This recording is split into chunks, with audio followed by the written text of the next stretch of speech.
The Fantasy Footballer Studio is brought to you by Amazon Prime.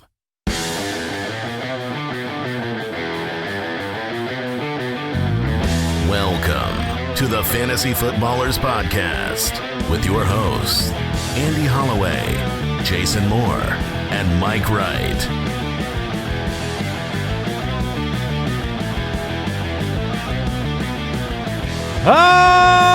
Welcome in.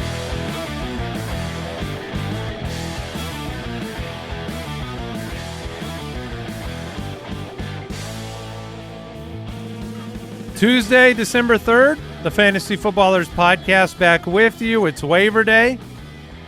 It's also in most leagues the final week of the regular season for your fantasy football leagues. Including the Megala Bowl. Yes. And if you're playing in the Megala Bowl, it is. I am. Yes. You just have to be in the top half of your league, top 6. Last year was top 3. We're making it more like most leagues. And when I say more like most leagues, waivers will also be open during the playoffs, unlike in the past. Our commissioners are going to look at every drop to make sure things are on the up and up and keep you safe and sound at night. But the playoffs are upon us. But I do feel like we're burying the lead here. Okay. Of what we got to witness last night. Oh, the Denver-Cleveland extravaganza? The 7 hours of, I mean, that game. That was Andy, the commercial-filled football. It was is that what it was? I don't know. It was. It was the longest game I can remember because it started at. I'm sleepy right now because I did not get my. And beauty you're West rest. Coast. Yeah, there were 152 combined plays, which is the most of any game this year, and it didn't go to overtime. Okay, and they were just going. It was awesome. Yeah, that was a really, really fun game. We'll dig into the stats here. I do need to announce our Megalodon giveaway winners. Hashtag Spatchcock. Hit number 9 in trending. Justin with the Breece Hall signed mini helmet. Dan with the Devon Achane signed jersey. And Robin with the Justin Jefferson signed jersey. And I believe Al Borland, you reached out to these individuals. So if your name is Justin, Dan, and Robin, you already know if you check. You already know. Check your X. That's right. Okay, and you made contact with all the winners. Right, your former girlfriend or boyfriend. Yeah. Okay, so they know which of the 3 names needs to be on the lookout for your message that hasn't gotten back to you? Do you remember, Al? I'm double checking. That would be Robin. Oh, he's probably on a crime. You know what I mean? Is that a Batman and Robin? It was an attempt. Probably on a crime? Fighting crime? Yes. Yeah, like he's been assigned, like he's got to go out and take care of. Batman is not assigned anything. Batman chooses. You think people are in charge? Busted. Yeah. I feel like Mike would have made that joke. No, I would have landed that thing. Okay, so it was there. It just was the wording? Yeah. Okay, that's all I meant. Yeah, but that's everything about a joke. That's fair. The wording is a big part of the joke. It's the thought that counts, Words/timing equals joke. Okay. I mean, I stand. Robin's on a crime right now. I stand corrected, all right? It's not every day you get to make a Robin joke, and I need to put more effort into it. You can find us on X at the FF Ballers. The numbers from last night's game: Jameis Winston threw for 497 yards, which included 235 of them to Jerry Jeudy, 111 of them to Elijah Moore, 52 and 2 for David Njoku, and there you go. Thank you, David. It was fun. He also threw 6 touchdowns, 4 of them to his teammates, 2 to the others. It was the most Jameis that Jameis can be. I mean, it's why for fantasy football, you've always loved games where he plays because the other team has to score. Oftentimes they get to score with their defense, but the best thing about Jameis is his pick 6 because it just means he's out there the next play throwing the ball more. And he tried to throw a 7 touchdown at the end of the game. The he really interception couldn't run it all the way back. One of the things that stood out from the game, The hot hand was Jaleel McLaughlin in this one. 14 for 84. Actually ran well. 6 a carry. Estime 3 carries. Javonte Williams 4 carries for 1 yard and the touchdown. Dude. Oh, man. You just ignore the touchdown. I don't think you can trust the backfield. They really, truly are a hot hand approach, and I give them credit for that. Now, for fantasy, that stinks. I don't like that, but I give credit because McLaughlin was clearly the best runner. Like he looked great. Yeah, yesterday he looked great, and so they didn't go away from him. They said, "Hey, let's just keep using the guy who's working against this defense." But that means if next week it's Estime or the next week it's Javonte, the other guy's got fresher legs. It is hard to throw a Denver running back into your lineup. We're going into one of the biggest, if not the biggest, bye week situation ever for the final week of the fantasy season. I think if you just play whoever did the best the game before, if you need one, that's what I do. Yeah, that's probably what most people would do. Because they'll probably get the first chance at hot hand and just maybe they stay hot. If you need the dart throw, that's what I'd give a go. He did look very good, and McLaughlin should be on a lot of waivers, so it's definitely a name worth picking up. But man, I don't understand why Javonte keeps getting to be the starter. Like loyalty, it's respect. It's so strange to me. Is that what you considered him in this game? Just you're saying first snap? Yeah, whatever. But I was like first snap. Well, it's if you're going hot hand, you get the first try. Yeah, and luckily his hands are as cold as ice. Well, luckily, but not for the Broncos, and they should know this. Like, I'm fine with with McLaughlin. Yeah, great. He got the hot hand, but like, it's not Javonte. Put Estime out there and just see what happens if it's Estime and McLaughlin. You're saying that he shouldn't get the first carry. Like, for instance, last week when he had 8 carries for -2 total yards.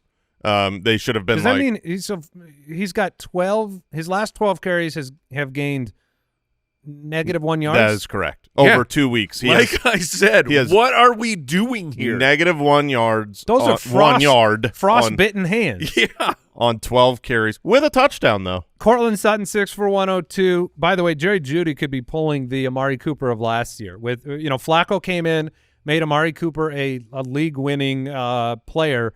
Jerry Jeudy at this point just hot magma. Obviously on the same page with Jameis, and a lot of this is he wins downfield a lot, and Jameis is willing to chuck it.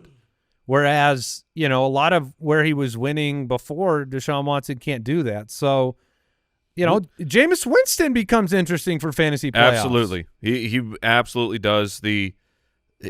Against Denver, I didn't have the courage to play him or recommend him. Clearly that was wrong. Almost 500 passing yards and 4 touchdowns. We'll take that. But it gives you just more confidence of I was talking about it with you guys in Slack of Jameis has now started we got 5 games. He has been over 330 passing yards in 3 of 5. Like this dude is That's a lot. Yeah, that's not like, saying, "Oh, that's a good game. You got 250." 330 as your barometer, and he's getting that most of the time. He can throw 3 pick sixes and still get you what he did last night. 46 fantasy points in our league. Here's the thing. Jerry Jeudy, since the Jameis Winston takeover, he is, and keep in mind, they had a bye week, and they had a Snow Bowl game. Since that time, he is the wide receiver 3, behind only Jamar Chase and, shockingly, Cortland Sutton. Yeah, who had a good game in this one. It's rare that your defense can give up 500-plus yards the way Denver did and still score a bunch of fantasy points. But 2 touchdowns will do that, and 3 sacks on the night. And that was your game. It was a fun one. It was exciting. Marvin Mims taking over the throne. I've got it on now. The Marvin Mims throne over Troy Franklin is 52.2 to 45. Wearing that throne. Yeah, it took. Did I say throne? Took a 93-yard touchdown. And you said you were wearing it, and then you even did the action of it was a crown. Pulling. You want to put that throne on your head, to keep them shoulders real strong. So mix that with the Robin joke, and we're off to a good start. So I'll push this button.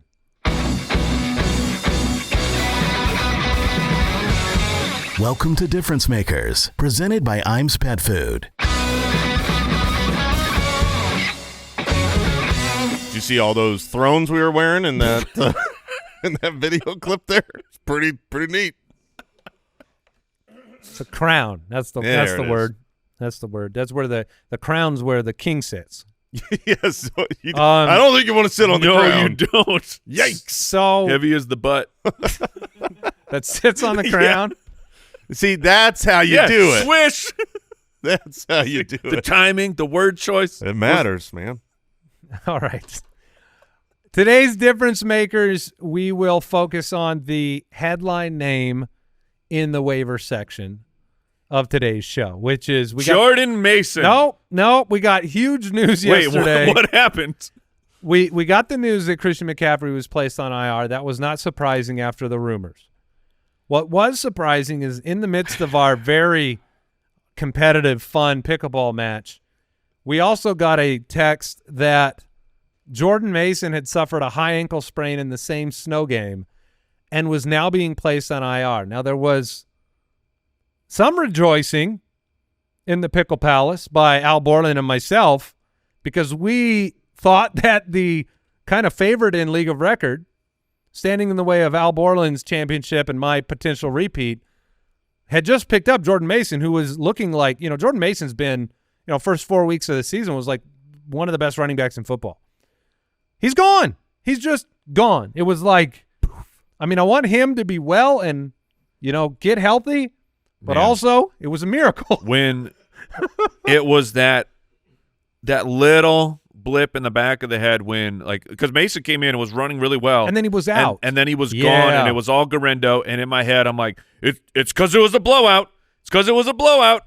And it was, no, it's because he blew out his ankle. Yeah, he had a high ankle sprain. Now he is gone. And so now we are going to talk about Isaac Garendo as the #1 waiver pickup of the week.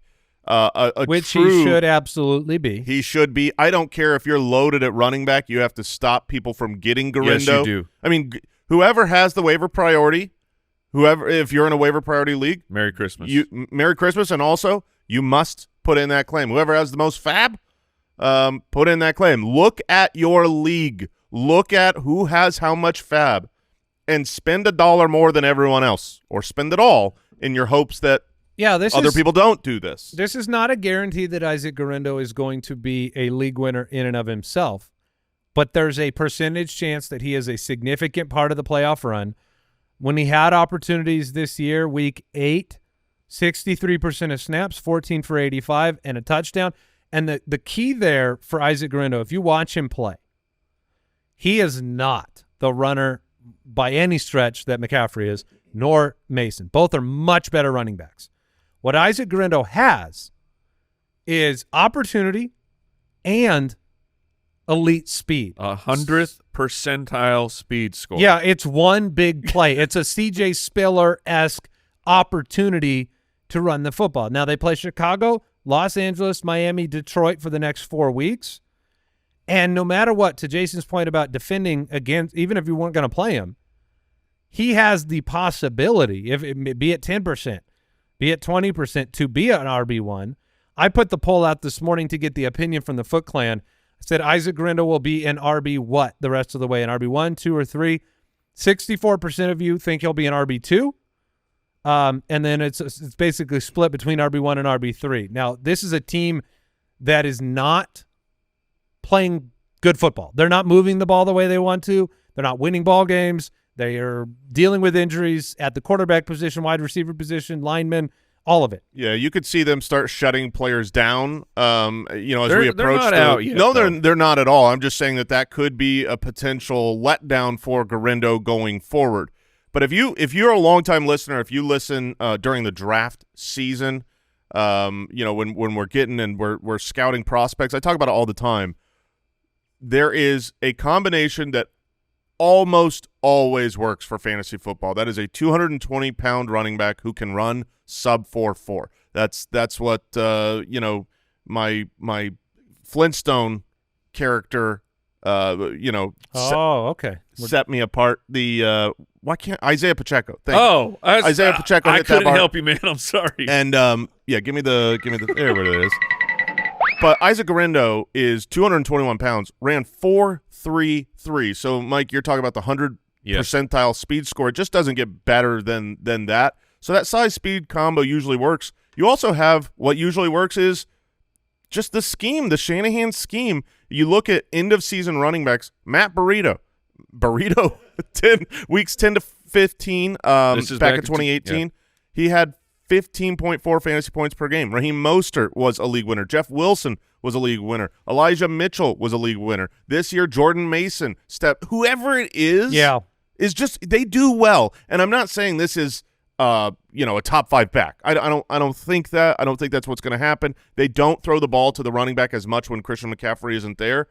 This is a weekly starter on the waivers right now. It's a big opportunity. And the O-line for San Francisco is still ranked number 1 in PFF's run blocking grades. I would say we're not going to project him to be top 5, but that would not be surprising. No, it's not impossible for him to be an RB1 rest of the way. Yeah, the next 3 weeks, all the way up until championship week, they have the 10th easiest schedule adjusted for running backs. Now we won't know who else is involved until we get to see a game plan without McCaffrey and Mason. Mason's injuries this year, he missed some time in a game, then he came back and played. Is Patrick Taylor going to be involved? Right. What's the workload going to be like? Is Deebo Samuel going to get more involved in the running game? Those are all possibilities, but he's got a bottom third running matchup, so good matchups for him for 3 straight weeks before you get Detroit in Week 17, and who knows how healthy they'll be. So you need to pick him up if you can afford to do so, whether you're going to play him or not. He's a great opportunity for your team, and it's a wild card that just shows up last minute for the playoffs.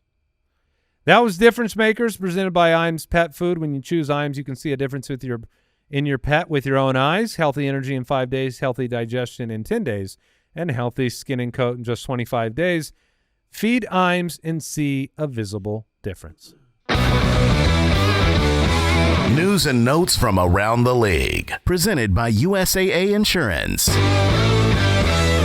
You know, what's ironic is that the 49ers could use some of the IAMS for People product that you were thinking about, Mike, because healthy is not how I describe that team. No. Into the news, we said it. Mason and McCaffrey to IR. Taysom Hill out for the year, torn ACL, plus additional damage, out for the season. Not going to be a difference maker for you. John Harbaugh said Rashad Bateman's knee injury is not considered long-term. They're going into the bye week. And he also had comments on Deontay Johnson that were you brought up some, but this was the second time he sounded horrible. Oh, that was a new one? Yeah, that's not I the thought first that was time. the first one. No, there was another thing where it's like they got to figure things out. Something is off there. Like I don't know if Deontay Johnson plays another snap for the Ravens or I don't think he does. Or turns into they figure it out. I don't know. I think my sources tell me he took a dump in the locker room. And that was a no-no. It was a no-no. Was this the head coaching locker room? No. This was just on the bench, near the players. No, nobody likes this guy. It's weird, and man. the reason Baltimore made the trade was that they're going to get a compensatory pick for him that's better than the one they traded away anyways. So they're not so smart. They're not. The quote from John Harbaugh, at this time I'm going to have to wait. This is regarding comment. There are moving parts we're going to have to figure out and explore. That's not a normal thing. There's not moving parts to. Here's another answer. Yeah, Deontay's going to be a big role rest of this season, especially with Bateman's injury. Yeah, Deontay, we're just going to try to continue to get him up to speed and see what he can do for this team. Moving parts is we're trying to figure out which U-Haul to put his stuff in so he can head out the door. Yeah, you just be like, I respect that question. Thank you for asking. I'm not going to answer it. Yeah. Tomorrow will be I don't answer questions about players not on the team. Josh Downs, Shane Steichen said he's unsure he'll return after the bye. Shoulder injury, that's going to be really up in the air. Dallas Goedert's knee injury likely to sideline him on a week-to-week basis. And so he's not going to be an option if Devontae Smith can't go, which is his really only opportunistic situation. And Romeo Doubs returned to a limited practice for the Packers. That one matters. It does. Mostly to me because Dontavian Wicks was actually kind of involved. He had his highest snap count on the year with Dobbs out. He had 4 catches, I think. It was only for 30 yards. But if Dobbs had been projected to be out yet again for Thursday, I would have actually been looking at Wicks as a dart throw. Sure. It is a short week, so he'll clear soon if he's going to be able to go Thursday. We'll have information early this week. And so we still have no news or updates on Chris Olave, who's eligible in Week 15 to come back. Yeah, I've heard nothing. Yeah. I don't think you're gonna. It's not great. It's not great. All right, that was today's news and notes presented by USAA Insurance. Learn more at usaa.com/insurance. We'll take a break. We'll hit the waiver wire.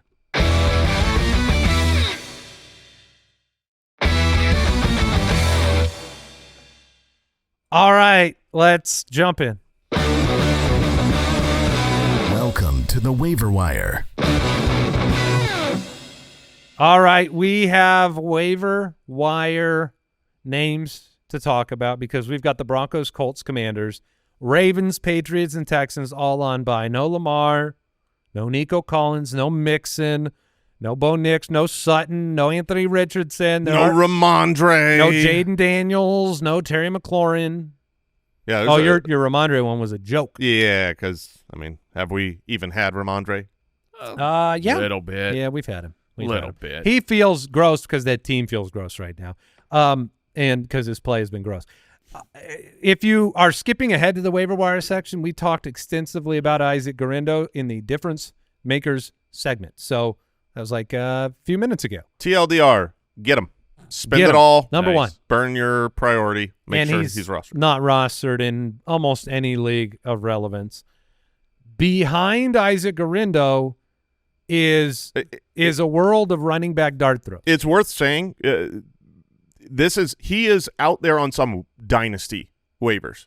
So dynasty, you might not usually go to the waiver wire, and he'll be rostered in far more of the dynasty leagues, but there could be Just in case. an Should important take a peek. asset in certain dynasty leagues. To me, there are 2 categories of running backs beyond if you go beyond Guerendo. And you guys can tell me if you agree, disagree. There is the boring been theirs and the what if maybes. To me, the what if maybes are Jaleel McLaughlin with the 14 carries. Unfortunately, he's on bye though. Right. But I mean, if you're looking to the playoffs, Yeah. Sincere McCormick, Yeah. who Raiders. none of us knew existed. Now, You don't remember that name coming you're through? saying I do. I'm just saying that people are hearing that for the first time, and they're not sure if you're saying that this McCormick guy is like really heartfelt. Yeah. No, he is sincere. His name is Sincere. which is kind of a cool name. It's pretty neat. Sincere McCormick, 12 for 64 on the ground. He was the predominant running back. Derailed my Yeah, Abdullah Amir Express. Abdullah was exclusively kind of third down dude and special teams. He's a rookie, undrafted free agent. To me, it's just like we've been around the block with Gus Edwards on the waiver wire, okay? He has been a name mentioned more often than not, and that has led to 6 for 32 against Atlanta and minimal. He is not a pass catcher, right? So he has to make a big play, and he has done none of that this year. Yeah. He is like a plotter. He is not even getting opportunities necessarily around the goal line. This week against Kansas City, it's a very tough matchup. I do think Gus Edwards is still rosterable. He's going to be, the starting running back for a good Chargers team, but I really want to play the matchups. And, 2 of the next 3 weeks for him, Denver and Kansas City, are not exciting matchups at all. You're not winning your playoffs with Gus. I No, I would much agree. rather pick up Vidal Sassoon. Yeah, Kamani Vidal, who and only just 4 wait. opportunities, but You can't start him right now, but just saying over this next month, I mean, if he would be primed to take over. that's what you want to find here, in my opinion. Unless you are just plugging a hole with 4 points, that's what you want to try to find. And your opportunities there, you had bigger games from players that you didn't expect. Chris Rodriguez was 13 for 94 and a touchdown. Austin Eckler is not back. This team runs the ball a ton, and they blow people out a ton. Now he's on bye. But just keep him in the back of your mind. The same thing goes with McLaughlin. The same thing goes with Sincere McCormick. And then there's the insurance guys, the guys we talk about every single week. You know, like how we were telling you, make sure you're rostering Jordan Mason. Sometimes things get crazy, but you do want those backups rostered. The two guys that stand out to me personally are Blake Corum, who was getting more involved, had his most workload of the season this last week, and Braylon Allen, as you know, Brees has dealt with his stuff, and we've talked about what a good running back schedule the Jets have down the stretch. Those two guys are like I'm still blown away. Tank Bigsby in that category, just in case something happens with ETN, or they are looking to just mix it up. Yeah, if Trevor Lawrence was healthy and active, I would be far more excited about Tank. But I think the Mac Jones-led version of the Jaguars, I'm not sure how much you can get. But yeah, I mean he's in that conversation. You could throw Ray Davis in that conversation, Kenneth Gainwell in that conversation. The deep league player that this is deep league. But we're back. Kendre Miller of the New Orleans Saints. My gosh. Is he back? That is the appropriate response to just simply chuckle and remember, yes, Coach Riz of the Saints has said that he's going to be designated to return. Remember the story of he was banished to the IR with an injury that was not IR worthy. At least that's what the report was by former head coach Dennis Allen, who hated Kendre Miller. Which means he's healthier than we even expect. This is a great name. That's the whole point is I think he's healthier than someone who's just normally coming off of the IR. And moving forward, like this team is fully committed to Alvin Kamara. This year and next year. That's fantastic. Good for them. But at some point, this team will be officially not in the running. And then how do you run out Alvin Kamara, who's your future next year, right? Who's old and potentially wearing him down or even hurting him. So I think that Kendre Miller could be worked in over the next few weeks. You had Jamal Williams play. I think he got 1 carry this last week while Kamara's getting 23. He's toast. Williams He's is done. Toast. And then you have Taysom Hill, who is a really important running back. That was one of the issues early in the season when we were talking about Kendre Miller's upside. Was the goal line work might go to Taysom. Well, it won't now. So I think that's the fact that Riz has talked up Kendre Miller instead of been the guy just – he didn't talk him up. I mean, I watched the press conference. He just said that he doesn't have a doghouse and that it's going to be about consistency and staying healthy is how I interpreted it. I'm comparing it to former head coach. Yeah. Who's like, what do you think of Kendre Miller? And he's like, I hate that guy. Yeah, I have no idea. Why did we draft him? He sucks. I hate him. Oh, he's got a little boo-boo. I'm putting him on IR. The Riz loves Kendre Miller. But Kendre's compared to Allen, yes. Yeah, but Kendre's been talented. So, yeah, it's a deeper league, but he should be available everywhere. I didn't realize he was eligible this week. I am of the opinion that you can drop Gus Edwards. I think so, too. He's one of the drop candidates people want an answer about. Kareem Hunt, I also think – it doesn't feel good, but I think you can. I actually think you can drop Kareem Hunt. Kareem Hunt is droppable, but I think he's another he's an insurance guy. Yes, so he's right in there. Maybe even. Would you rather roster like a Braylon Allen, who is nothing unless a Brees injury happens, or a Kareem Hunt, who probably is nothing unless a Pacheco injury happens?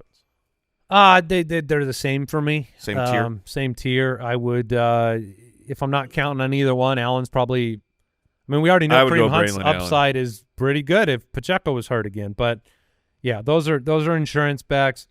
Moving on to wide receiver, I think we're going to have some debate here. No, we're not. But Adam Thielen is near the tippy top of the list. 10 targets, 8 for 99, and 1. Adam Thielen, 51% rostered, tough matchup against Philly, so you don't love that. But the playoff schedule's pretty good. Dallas, Arizona, Tampa Bay through the playoffs. Adam Thielen could be pretty relevant. I mean, do you like him more than Leggett? Because I would actually still prefer Xavier Leggett. Really, I'd go Adam Thielen.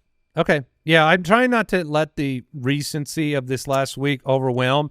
And so to me, and I'm not saying you are, I'm just saying, in my opinion, it's very close, and I want the explosive play opportunities. Adam Thielen has he's obviously a much better NFL wide receiver than Leggett right now, but Leggett is the athletic guy who could have a 70-yard touchdown. They're both very involved. You know, we talk about Adam Thielen had 10 targets. That's great.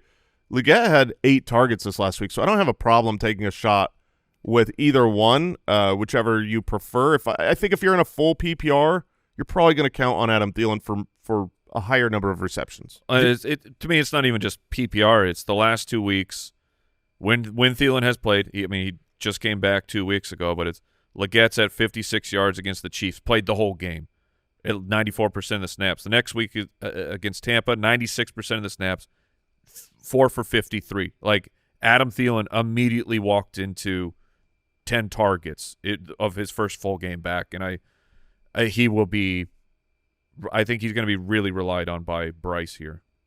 Yeah, so those guys are near one another to me. Westbrook Akine, 27% rostered, 3 for 61 and 2, plays every snap, plays for a team that throws the ball, and plays Jacksonville. To me, the Jacksonville-Westbrook Akine matchup, on paper, Adam Thielen against Philadelphia might PPR his way to whatever, 6 for 42. Right.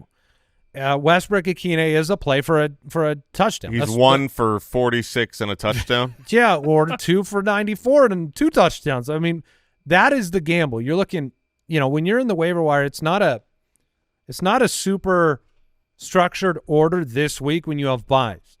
Because are you an underdog and you're suffering these bye weeks and you need to shoot for the moon? Because if you need to shoot for the moon, to me, that's Westbrook Akine, that's MVS, Marquez Valdez-Scantling with New Orleans, who you lose Taysom Hill in the passing game. Yep. It's another missing piece. And they play the Giants. You look at Elijah Moore because of the yardage. Well, I'm going to chase the Browns. I really am. It's Cedric Tillman and Elijah Moore. Cedric Tillman is the name that we need to bring up because he was concussion protocol. I don't know that we've heard an update yet on this week. However, because he got hurt, people had to drop him. And like I said, 330 passing yards in 3 of 5 games for Jameis Winston. I want in on that. If Tillman is back from his concussion, I would imagine he goes right back into maybe not 1A or number 1, but 1A with Jerry Jeudy. But he would certainly go above Elijah Moore. But if Tillman is out, then Elijah Moore is in. And the other name I want to bring up, because you don't have Gabe Davis, you don't have Christian Kirk, and you saw 12 targets. And I don't ignore targets. So Parker Washington for Jacksonville had 12 targets, was 6 for 103 and a touchdown. To me, he is – look, you're going, oh, well, you don't have Trevor Lawrence. He did a lot of his damage with Mac Jones in this game. Yeah. And so I'm going to bring his name up. Tennessee still doesn't have – like they put Snead on IR. So Parker Washington, 12 targets. I am looking at that. I'm looking at the 14 from Elijah Moore. And if you need somebody – you can pay attention to a talented player in Parker Washington. Yeah, I think there's a lot of directions you can go. You have Keon Coleman coming back from the wrist injury, who looked good before he went. I think timeline wise, I expect him to be back this week. It was close this last week, so there's actually a handful of startable wide receivers this week. You have to look at your roster and decide: am I going for touchdown upside? Am I going for PPR? Floor that's raised and. The more that I think about these players, though, I do like Cedric Tillman is, yeah, baby. I think one of the only people here who have a combination of floor and ceiling when healthy that could be a weekly start. The deep league name I will throw out at wide receiver, it's Brandon Cooks, Dallas Cowboys. It was his first game back from his really long injury stint, only played 39% of the snaps, and yet he walked into 7 targets in that time period. CeeDee Lamb, old man Jones says that the Moon Man says that CeeDee will be good for Monday. Is he? Be right, Moon Man. Is CeeDee Lamb going to be good to go? So that's as you're moving through the week, Brandon Cooks is not going to be a hot commodity, but as we get more news on CeeDee Lamb, he could raise in popularity. Let me bring up 4 names that are the top drop candidates from Twitter that will disgust you to hear them, but it is the time of year where it's no longer hold for later. Right. So you have to make tough decisions on your bench. 6-bye teams. Tank Dell is the number one answer by far. Tank Dell. Yeah. There are a lot of people we just discussed Tank that dead, man. that I would play over Tank Dell. I think you can drop him. You know, this is a player where it's all a matter of, you know, what is your league? What are your options? But he has been a huge disappointment. And CJ Stroud has not looked the same. He hasn't taken that year to step forward. He hasn't even looked as good as he did as a rookie. And so, yeah, I mean, we just discussed, like, Cedric Tillman, if he's out there versus Tank Dell, I'd drop him in a heartbeat. Debo Samuel. I can't do it. I wouldn't drop him because somehow been worse than Tank Dell. I can convince myself of the story of what has happened the last couple of weeks here with Debo, so I wouldn't drop him. Rome Odunze? No, I would not drop Rome. I don't believe that it will happen. Here's the problem, is that you'd much rather have DJ Moore has been great. Yeah. And then you'd rather have Keenan right now For than sure. Odunze. Yes. So then it just becomes hard because how do you start Rome Odunze when he's the third best for Caleb? Fully agree with that. Like, I mean, if I need a guy right now, you know, the Browns, Adam Thielen, I would make that move. I'm saying in general, I'm not rage dropping Rome with the offense turning things around. It would be like, again, I'm not projecting it, but I'm leaving the margin open that, like, over this last month, something could click here for the rookie, a top 10 pick, a talented wide receiver. I'm out on that. You're out? Okay. Yeah. And I barring have injury. I have a hard time putting him into my starting lineup right now. There are other names. When will Rome be built? You know? Not, I know they say it's today. not a day, but, like, what about, like, 13 weeks? Maybe it takes. Was Rome built in I think 13 weeks? I think it takes 2 years to build a city? to build Rome Odunze. Okay. So sophomore year, you know, without Keenan there, presumably, I think he will. So sophomore year, that means it only took a year to build it. Yeah, I mean, You know what I mean? Yeah, I know what you're saying. Like, I'm sure you know how construction works. JSN, you'd say it took 2 years for JSN to get going. You wouldn't say 1 year. I feel like if you know, so that's what I'm saying. Okay. If Rome does it next year, we'll say. We'll say Rome 2 will years. be so popular. I will throw one next other year. name out. Can you answer how long it took for the Coliseum in Rome to be built? Because I have that answer for you. I would guess 20 years. Mike, you want to take a shot? 20. Ooh, ow. That's going to be bad for Odunze if that was the answer. I'm gonna go. Those Romans. I'm going 8 years. You nailed it. Yeah, baby. Started in 72 AD. If I know anything, A lot it's of the dead Romans. workers. Finished in 80. Yeah. 80 AD. Wow. So 8 years. That's crazy. Nailed it. One name that I will bring up, we'll remind you tomorrow to drop it like it's hot and look for players that get dropped that maybe they shouldn't have. But one player, that's happening this week. By one the way. player I expect to hit some waiver wires based on kind of 2 bad games, but those games are understandable, and I think the situation going forward is Juwan Jennings. If Juwan Jennings, my goodness, I would pick him up. ends up hitting the waiver wire after a bad game that was in the Snow Bowl with the loss of Christian McCaffrey, you figure targets are going to go to the wide receiver position and George Kittle and other players a little bit more. So just keep your eyes out there for Juwan Jennings. All right, let's talk about another Juwan here in the tight end spot. Juwan Johnson, who is not rostered anywhere, and we're digging deep for tight ends, but we've had Taysom Hill knocked out. We've also had Juwan Johnson be the #1 tight end with this same quarterback in 2023. Last year, Week 15, tight end 9. Week 16, tight end 4. Week 17, championship week, the #1 tight end in fantasy was Juwan Johnson, and no more Taysom Hill. It's not like MVS is a volume play in the offense. There's a world where Juwan Johnson gets volume. I think there's a world where Juwan Johnson gets volume and can help people win championships. I do not believe that world is this week. The Giants just don't give up a lot to the tight end position whatsoever. So if you're playing, and he's not a guy that I'm stashing for weeks. You know, he's widely available.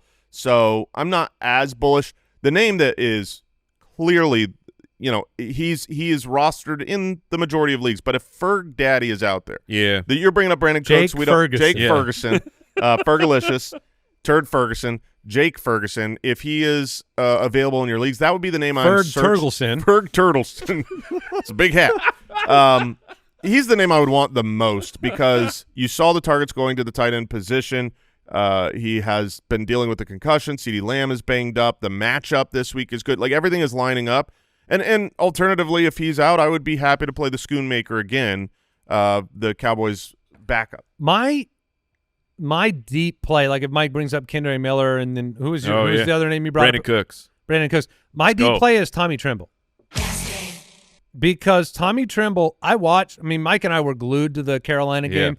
Tommy Tremble played 100% of snaps. He is the tight end for the Carolina Panthers. He lines up outside, and he was 5 for 77 in this game. I'm not saying – this is deep tight end play. This is a name you don't normally hear, but Jatavian Sanders is gone. So that was the rookie tight end that was making waves and starting to get plays. If you believe in Bryce Young's emergence and throwing the football, I do think Trimble will get targeted. I feel like Trimble has been such a disappointment, a colossal disappointment based on name. When you're coming out and your name is Tommy Trimble, I just really You're had a third-round pick. I had high hopes because if he was awesome, if he was awesome, if he came out and was a really good player, and his name is Tommy Trimble, I mean, we could do things with that. We could. We've never had even an opportunity. Well, I think the name it exemplifies. You will be trembling to play him. Like if you put him in your lineup, you'll be trembling. Yeah. Other names to bring up: Zach Ertz still only 64% rostered. We do have a note here from head coach Dave just Canales, erase the tape. who says the hope is Jalen. What's it, Jeremy? That wide receiver, Jalen, for the Panthers. Oh, Coker. Thank you, Jalen Coker. Yeah, I don't care about that, but Jatavian Sanders might be able to return this week. So delete it all. Never happened. Never happened. Like I said, my deep play is Noah Gray. Is Jatavian Sanders. Noah Gray, I'm letting the wave just wash over my body. I'm just going to accept 4 this. for 58 in this last game. I'm accepting that Noah Gray is playable in fantasy football. I fought it for so long, and it's a thing. You're in. Yeah.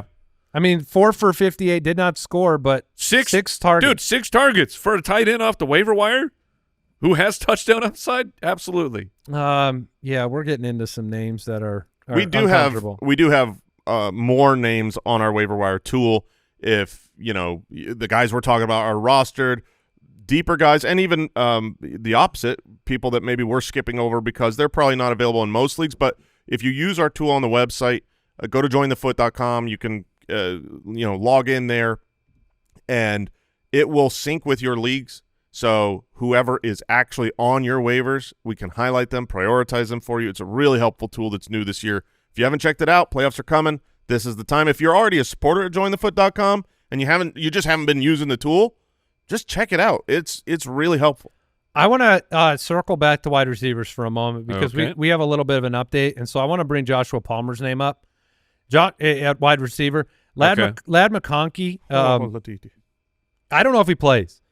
Jim Harbaugh came out and said that he's working through a couple of things. He's going to be evaluated this week. Harbaugh said we'll see if he practices. So, there's a world where they're going up against Kansas City this week. Quentin Johnston can't catch the football. Will Disley for the tight end spot. Don't delete him from contention just because he had one down week. He was involved. That's a bad mistake to make if you think he's going to be involved in the offense. And then Josh Palmer has had games against Kansas City in the past, and if Ladd McConkey and his 600 targets is not there, I just want his name brought up. If Ladidi is not active, and this is a Sunday night football game, I think Will Disley becomes my favorite waiver wire pickup of the week. Kansas City has leaked points to the tight end position. When we saw Quentin Johnston out as that wide receiver 2 for the Chargers, Will Disley was so involved in the target pecking order, so I would expect that's a good sneaky name to pick up, especially because even if he's rostered, you're going to see Disley hit waivers when they run tomorrow morning. Yeah. So any other tight ends you want to mention, Mike? Let me get back to the doc. No, I think we've got them all. All right, let's go ahead and take a break, and we'll get into defenses and our quarterback streamers.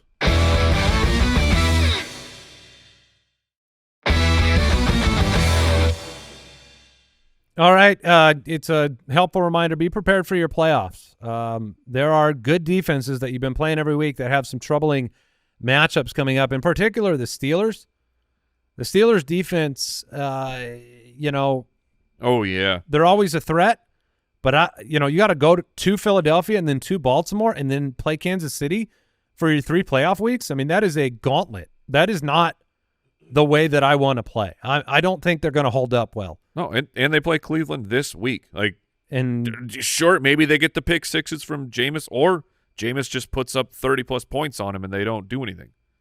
they seem very It's risky. scary. But this week in particular, I like the Saints against the Giants with DeVito or Locke. Yep. I like the Cardinals against Seattle at home, and they get to follow up with New England and Carolina, which is a multi-week. I mean, the Cardinals' defense. The Cardinals' defense has been good. I like the Saints better this week. But if the Saints and the Cardinals were both out there and I look like I'm playoff bound, I would put the Cardinals ahead of the Saints simply because they're just a better defense. You're talking about a 3-week beautiful stretch of perfect matchups. Do you like the Saints this week on the road against the Giants or the Tennessee Titans at home against Mac Jones? I prefer the Saints still. Okay. I chose this last week in the League of Record. Looking at this week, I picked up the Saints in preparation. I was a little worried last week. I picked up the Cowboys to play against the Giants.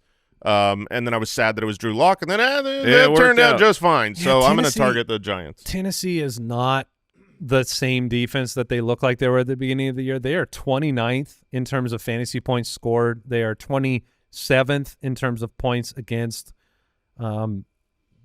Snead unlocked a better part of their defense, I think, when they had him. Seattle plays Arizona if you want to play both sides of that one. Tampa Bay, their defense is not good, but they play Las Vegas. You can try that matchup on for size. I thought it would be a good matchup for the Chiefs last week. It wasn't, but that's an opportunity for you. And then Cincinnati plays Dallas this week. I'd be scared to play that defense too, if I'm honest. Yeah, it makes sense, but the matchup is there. But there's so many good streaming defensive options for this week. You want to mention any more? No, the fact that the Saints are at 14%, the Cardinals are at 16%, the Titans are at 6%. This is as far as how much they're rostered. Yeah, their roster they're percentage. available. That's amazing. Full stream ahead. All right. Straight out of the Stream Finder tool at Foot Clan headquarters, I'm going to go with Russell Wilson. Russell Wilson. Can't Cleveland. stop. Cleveland is a great game you want to target for potentially high-scoring affairs. Russ had a great week, averaging 8.7 yards per attempt, top 10 in 3 of the last 6 starts. And these Jameis games, man, you have the play volume that goes through the roof. You have opportunities for Cleveland to score. I mean, Cleveland is going to put points up on the board. That's what they're doing with Jameis. And then now I don't remember if we got an update, but there was at some point Denzel Ward they got him on camera running to the locker room. I don't remember if he came back or not. He was dealing with a cramp. Okay, so he did come back? A calf cramp. Okay. I don't know if he came back because it was late in the game, but they were trying to massage it on the sideline. Then he ran. I'm assuming he was running in for an IV, but I don't know any more than what I saw. All right. Yeah. What do you got, Jay? I've got Tua going to play against the New York Jets. If you focus on Miami's numbers since Week 8, which was when Tua returned, they're averaging 27 points per game. That's fantastic. That's 6th best. 38 passing attempts per game. That's the 7th most in the league. 4 of 6 Tua starts have hit the over. And then you could also focus on the Jets, and you could say this great Sauce Gardner-led awesome defense. I mean, they packed their bags. They are gone. They've lost 8 of their last 9 games since Week 6. They're allowing 26 points per game over the last month. They're 30th against fantasy quarterbacks. I'm happy to play Tua. And ladies and gentlemen, it's nasty, and hopefully you don't need to make this move. I'm just putting it out there because of all the bye weeks. If your league is quarterback crazy and there's not many options available and you're like, oh, what do I do? Will Levis, a.k.a. Bananarama, will be playing the Jacksonville Jaguars. And obviously Westbrook-Ikine is good for a touchdown. If we can get Calvin Ridley back and cooking It's just the Jags are allowing 8 yards per attempt. Well, there'll be 2 touchdowns to Westbrook-Ikhine. Well, it's 2 now. Yeah, 2. Okay. He's moving it. He I doesn't was just like giving this him one. garbage about odds. Here's the thing, and we all know what's coming. What? If you look at the start percentage, I don't have it in front of me, but if you look at the start percentage for Westbrook-Ikhine, I'm sure it's like 6% started. Yeah. And it's about to go to 60% started because people are finally going to buy in. The matchup's perfect. Ain't no chance he gets a touchdown. None. Because we're all counting on it? Because he's going to be in lineup. Look, the process 11% started. I mean, just look at the targets. I don't care. Look, he's on pace for 95 targets over the last 5 games. That's good enough. It is. It's good enough. He's been It's unbelievably 1,000 yards if you don't count the touchdowns, which would be 17 pace. But if you just throw those out, 1,000 yards, that is a startable player. Yeah, it is. But he's only been started 11% of the time. And because of that, Yeah, because of terror. Will Levis, I think, is an actual streaming option because he is widely available. Okay, that's dirty. It is. That's dirty. Sometimes you got to get in the mud. All right, let's answer a couple mailbag questions. You guys want to do that? Sure. Mailbag. Well, Andrew in Kentucky wants to know, can he drop Jonathan Brooks? Sure. You can, but he's an insurance running back, and he finally got some play, and he looked good. He looked good in the receiving work. I mean, it was only like 3 receptions, but on those catches broke multiple tackles. He didn't have ran a dude over. You didn't have a ton of volume, but you saw what you hoped to Yeah. see. He looked like the collegiate player who was Ran him over fast. like that? Yeah. Yes. He was fast, capable on the NFL field. It was cool to see. And so should something happen, obviously this is Chuba's team, but if Chuba goes down, then Jonathan Brooks is going to be very good for fantasy. Jared in Iowa, Week 14, win to get in. Do I stay in the Flames with Jonnu Smith in a tough matchup or pivot to Cade Otton, who has dropped off lately but has a great matchup? No, you stay with Jonnu. You have to take the wide receiver 1 for the Dolphins. What's wild is I was in this boat with Cade Otton, riding the high of Cade Otton. I had Jonnu Smith on my roster. I sold him off for 5 fab. It was like, I'm going to ride Cade Otton and Taysom Hill. I wish I had Jonnu back real bad. Yeah. Whoops-a-doozles. James in Minnesota, does the last 3 weeks of Garrett Wilson concern you for upcoming playoffs? Yes. Should I start considering Juwan Jennings over him? Yes. I mean, if everything is good, like Brock Purdy's there, and they're not playing in a blizzard, then Juwan Jennings is a absolute must start. I agree. All right, and then Clyde in Tampa. Is Brock Bowers a keeper for next season? I would be forced to take him as a 1st or 2nd round pick. Yeah. Probably should be, yeah. Brock Bowers, I guess I didn't want to throw it out and because it sounded hyperbolic, but pausing to think for just a moment, is Brock Bowers in the 1st round next year? I think he might be drafted in the 1st round. I would not draft him in the 1st round. I'm just saying ADP. ADP, he'll be that. I think he'll be the 1-2 turn. Yeah, so early second at the latest. Yeah, this is a player who's the best pass catching tight end in football as a little bitty baby boy or as a giant baby boy. But I still think he's going to have a touchdown problem, which is his problem now for next year with the quarterback situation. He is dominating. He's dominant. Yeah. He is wow. He's so good. You're going to have rookie tight ends for 2 consecutive years will be the number 1 tight end in fantasy. But this one, I like that. I mean, that is the fact. Yeah. I mean, that is just. Well, I'm saying like Laporta was a warning on this show of like, I think going into Laporta's this being year. overdrafted. Yes, going into this year was my point isn't the longevity of it. It's the impact of a rookie tight end in year 1. 2 straight years we're going to have a number 1, and we've got some pretty talented guys that are going to be pretty high draft picks coming out in college this year. So you need to pay attention to what the weapon can be right away. And Joshua Sherman writes in, by the way, if you have a question for the show, you can go to the website, thefantasyfootballers.com, click the submit a question button or dial our voicemail hotline 302-464-TFFB. Josh writes in, my friends and I are in year 2 of a dynasty league, and we are trying to figure out how the draft order is determined. Should it be max points for or record or playoff finish? Is it different for playoff teams versus non-playoff teams? It's a great question. It is. There's a handful of good ways to do it, but I know that in our main dynasty leagues we changed to where the teams that don't make the playoffs, that it is done based upon max points for. This is something that I know the Sleeper platform shows you. It makes it very easy and obvious, and it's very easy to switch over to that. And what max points for does is it stops teams from feeling like they need to tank.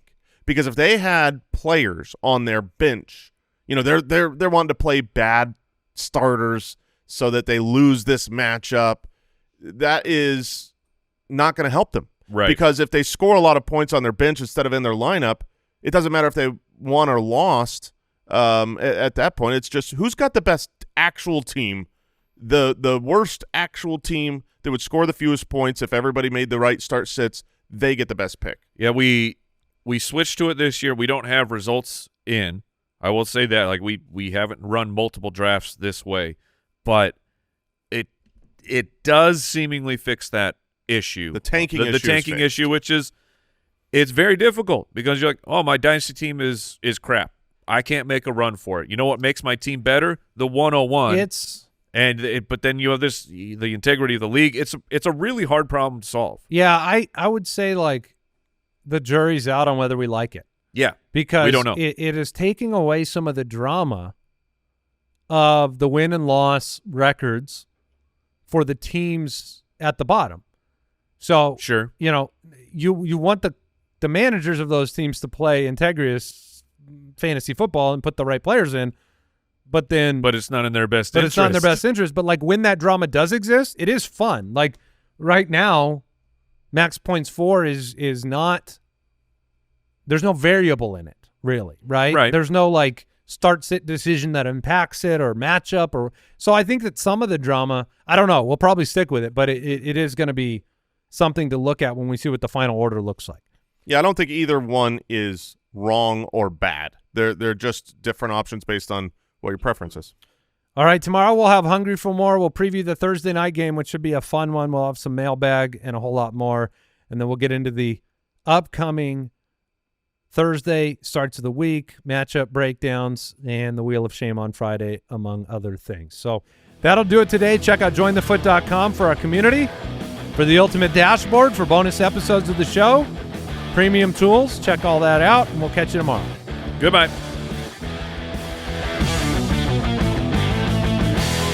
Thank you for listening to another episode of the Fantasy Footballers Podcast. Join our fantasy football community on jointhefoot.com and follow us on Twitter @TheFFBallers.